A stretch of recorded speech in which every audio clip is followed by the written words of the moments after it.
প্রিয় শিক্ষার্থী বন্ধুরা, আসসালামু আলাইকুম। ট্যালেন্ট একাডেমি কেয়ারের পক্ষ থেকে তোমাদেরকে স্বাগতম। আমরা আজকে আরও কিছু অনুপাত এবং সমানুপাতের অঙ্ক নিয়ে আলোচনা করব। আমি এখানে যে প্রশ্নটি লিখেছি, প্রশ্নটি হচ্ছে তামা, দস্তা, রূপা মিশিয়ে এক রকমের গহনা তৈরি করা হলো। ওই গহনায় তামা ও দস্তার অনুপাত 1:2, অর্থাৎ 1:2। দস্তা ও রূপার অনুপাত দেওয়া আছে 3:5। 19 গ্রাম ওজনের গহনায় কত গ্রাম রূপা আছে?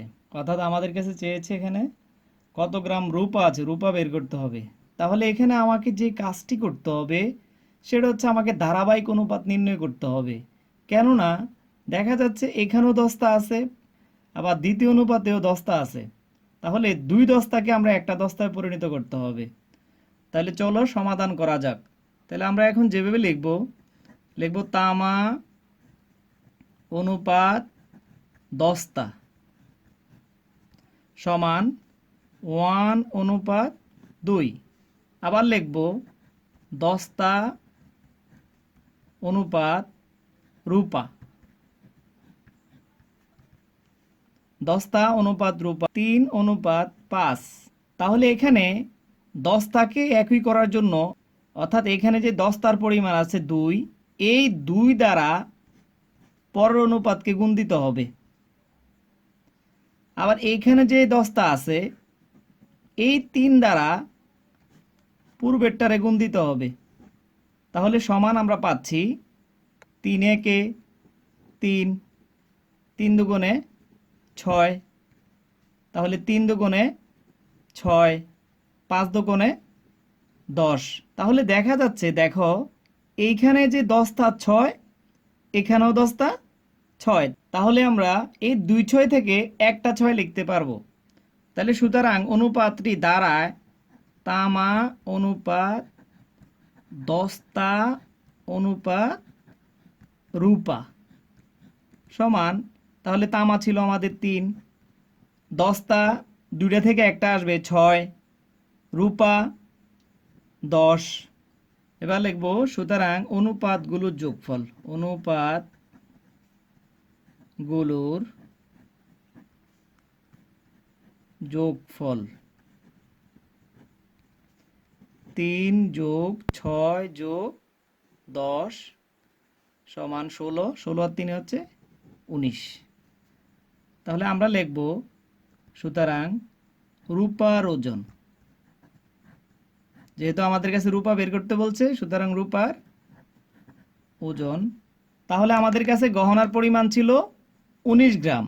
তাহলে রূপার ওজন লেখার সময় লিখব 19 এর 19 ভাগের, রূপা এখানে কত, রূপা হচ্ছে 10, তাহলে 19 19 কাটা, তাহলে 10। তাহলে উত্তর দাঁড়ালো রূপার ওজন 10 গ্রাম।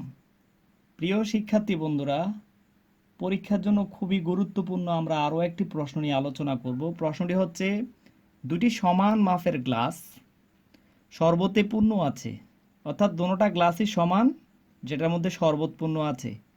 ওই শরবতে পানি ও সিরাপের অনুপাত যথাক্রমে প্রথম গ্লাসে দেওয়া আছে 3:2, দ্বিতীয় গ্লাসে দেওয়া আছে 5:4। ওই দুটি গ্লাসে শরবত একত্রে করলে, ওই দোনোটা গ্লাসে শরবত একত্রে করলে পানি ও সিরাপের অনুপাত নির্ণয় করতে বলছে। তাহলে আমাদেরকে পানির পরিমাণ এবং সিরাপের পরিমাণ বের করতে হবে আগে, তারপরে আমরা এদের অনুপাত বের করব। তাহলে আমরা শুরুতে যেভাবে লিখব পানি অনুপাত সিরাপ সমান, প্রথমেই দেওয়া আছে 3:2, সুতরাং অনুপাত দ্বয়ের যোগফল, অনুপাত দ্বয়ের যোগফল সমান 3 যোগ 2 সমান, যোগ করলে হচ্ছে 5। এটা প্রথম গ্লাসে, সুতরাং পানির পরিমাণ হবে 5/3 অনুরূপভাবে সিরাপের পরিমাণ হবে 5/2 দ্বিতীয় গ্লাসে পানি অনুপাত সিরাপ 5:4। সুতরাং অনুপাত দ্বয়ের যোগফল 5+4 = 9। তাহলে এখানে পানির পরিমাণ দাঁড়ায় 9/5, সিরাপের পরিমাণ 9/4। মোট পানির পরিমাণ অনুপাত সিরাপের পরিমাণ, এটা হচ্ছে মোট সিরাপের পরিমাণ।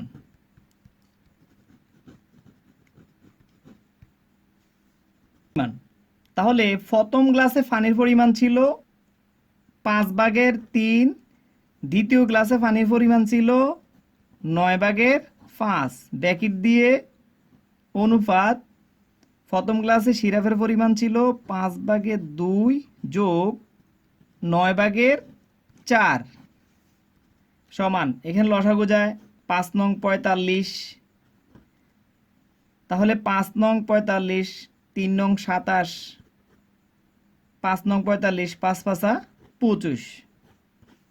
ব্র্যাকেট অনুপাত এখানে অনুরূপভাবে 5 নং 45 লসাগু যায় 5 নং 45, 9 দুগুণে 18, 5 নং 45, 4×5 = 20।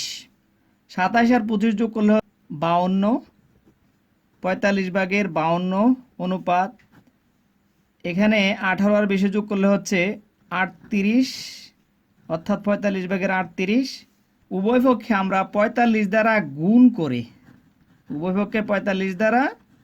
গুণ করে অনুপাত 45 38 গুণ 45, 45 কাটা, তাহলে থাকে 52 অনুপাত 38। আমরা যদি এটাকে আবার 2 দ্বারা ভাগ দেই তাহলে 26 দুগুণে 52 অনুপাত 19 দুগুণে 38। তাহলে উত্তর দাঁড়ালো পানি ও সিরাপের পরিমাণ, অর্থাৎ মোট পানি ও মোট সিরাপের পরিমাণ দাঁড়ালো 26:19। প্রিয় শিক্ষার্থী বন্ধুরা, এখানে একটি প্রশ্ন খুবই গুরুত্বপূর্ণ, চাকরি পরীক্ষা এবং তোমাদের বিভিন্ন পরীক্ষাটা অবজেক্টিভ হিসাবে আসে। প্রশ্নটা হচ্ছে ক অনুপাত খ সমান 4:7, খ অনুপাত গ সমান 10:7 হলে ক অনুপাত খ অনুপাত গ নির্ণয় করে। এটি কিন্তু একটা ধারাবাহিক অনুপাত, আমি পূর্ব অবশ্যই আলোচনা করেছি, তারপর আবার দেখিয়ে দিচ্ছি। তাহলে এখানে ক অনুপাত খ দেওয়া আছে 4:7,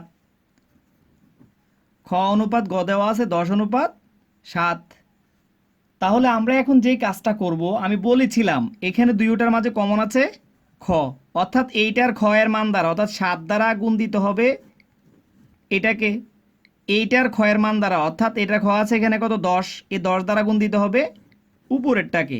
তাহলে আমি যদি গুণ দেই তাহলে দ্বারা 4×10 = 40 অনুপাত 7×10 = 70 সমান, এখানে গুণ করলে হয় 7×10 = 70, 7×7 = 49।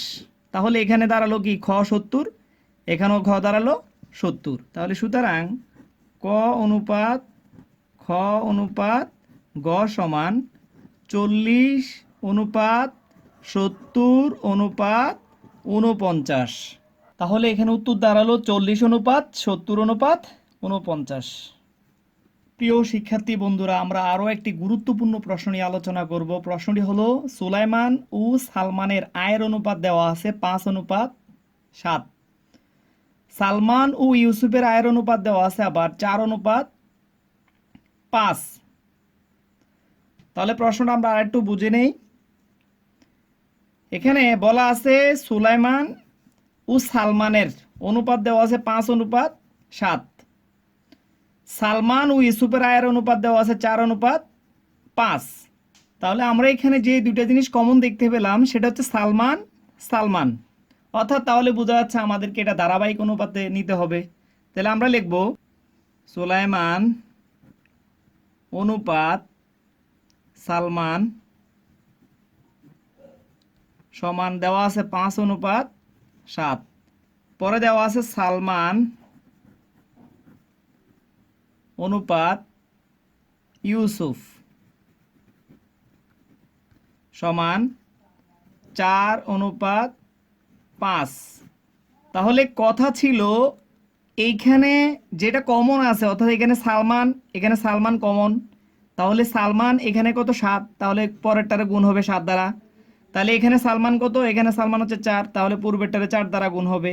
গুণ করলে আমরা পাই 4×5 = 20 অনুপাত 4×7 = 28।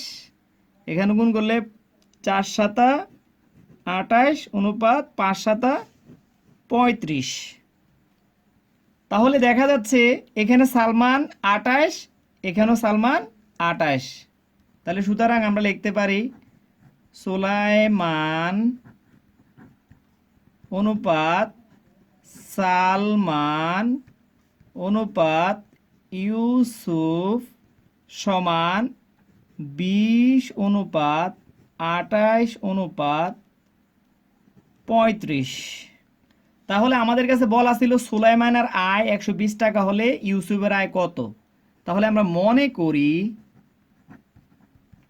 সুলাইমানের আয় 20 ক। তাহলে মনে করি সুলাইমানের আয় 20 ক টাকা এবং ইউসুফের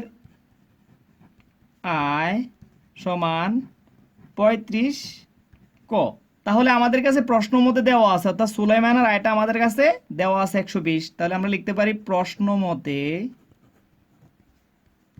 20 ক সমান হচ্ছে 120 বা ক ইজ ইকুয়াল টু 120/20, 20 6 দুগুণে 12।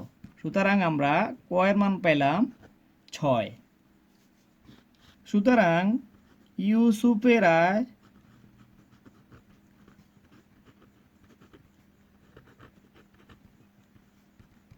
35 গুণ 6, 6 35 গুণ করলে হচ্ছে 210 টাকা। তাহলে উত্তর দাঁড়ালো 210 টাকা। প্রিয় শিক্ষার্থী বন্ধুরা, আজকের আলোচনাটি কেমন হয়েছে কমেন্ট করে জানাতে ভুলবে না। ভালো লাগলে লাইক ও শেয়ার করবে এবং অবশ্যই চ্যানেলটি সাবস্ক্রাইব করে আমাদের সাপোর্ট করবে। তার সাথে আমাদের ফেসবুক পেজে লাইক দিতে ভুলবে না। ধন্যবাদ।